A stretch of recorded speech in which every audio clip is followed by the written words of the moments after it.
Hello YouTube, and I'm Skylar Babcock, and I'm here to do a review of the Hyperkin Procube.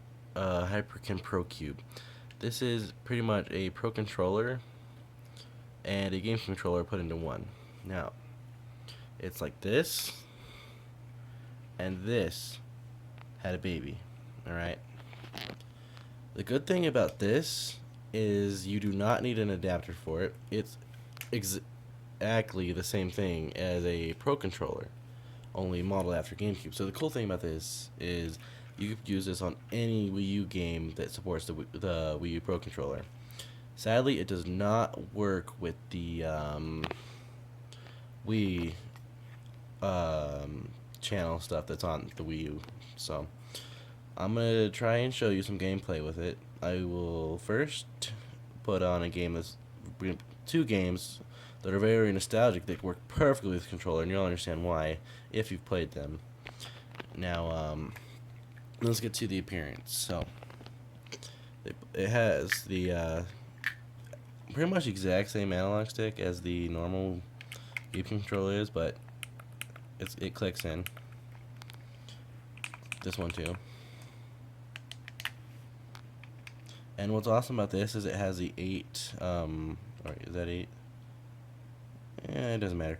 It has the same thing as the GameCube version does, which is really good for games like The Legend of Zelda Ocarina of Time on the Wii Virtual Console version, which I cannot get to work with the Wii U Pro controller with this, because sometimes it'll use the wrong input for the Ocarina using this. So this works perfectly for it. Now, it's got the exact same buttons, pretty much exact same size. And on the back, it's got the same buttons as the Wii U Pro controller does. It has a different charger, but it's fine because it, like most controllers, it usually comes with one. Now the thing is while this controller lasts 80 hours, this one only lasts for, the website says 8. And I got this off Gamestop's website because Hyperkin, on their website, it's sold out. So you can get it from GameStop. This is a $30 controller, $50 controller. So if you want to play the game controller and you want a cheap Pro controller, I'd go with this. And if you want a controller you play for a long time, I'd go with this. Now mine's modified. I have a skin on it with Xbox One sticks in. So yeah. Well, let's get into some gameplay. Alright, so the first game I'm showing is Twilight Prince HD, which just recently came out on the Wii U. And so this button's the home button. You got the plus button, start button, minus button, select button, and the top one that says start pause is actually the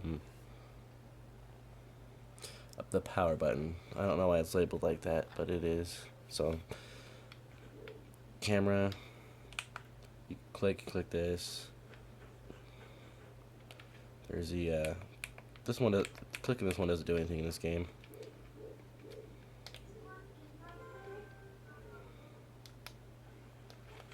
So works like a Wii U Pro controller does.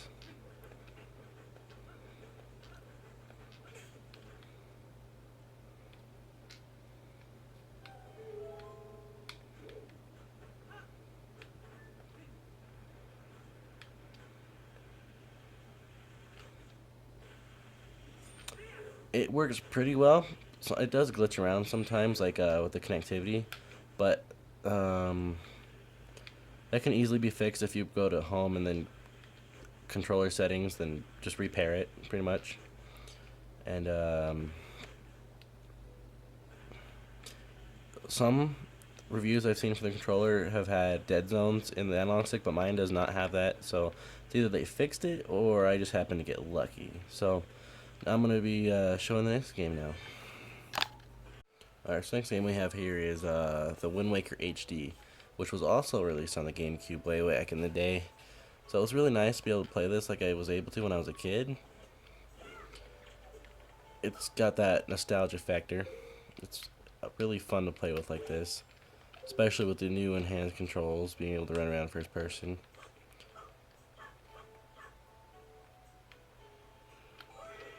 It's really nice. Plays just like in the original, but in a way, you know, improved. So, I know this one was short, but we're going to cut to the next video, our next game, of a game that was not designed for the GameCube controller, but it proves that it does work pretty well with other games. So, see you then. This is the game we will be doing next. Here we go.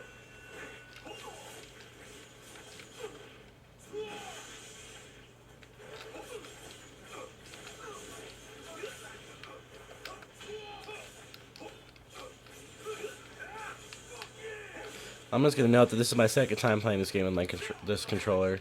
It works fairly well, even though it wasn't designed for this kind of game.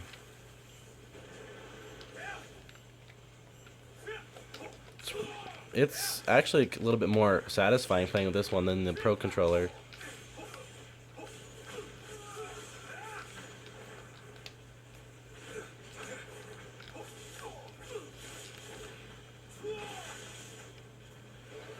And so, yeah.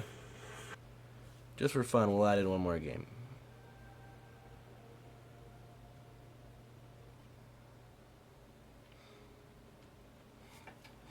Okie dokie. So, Minecraft.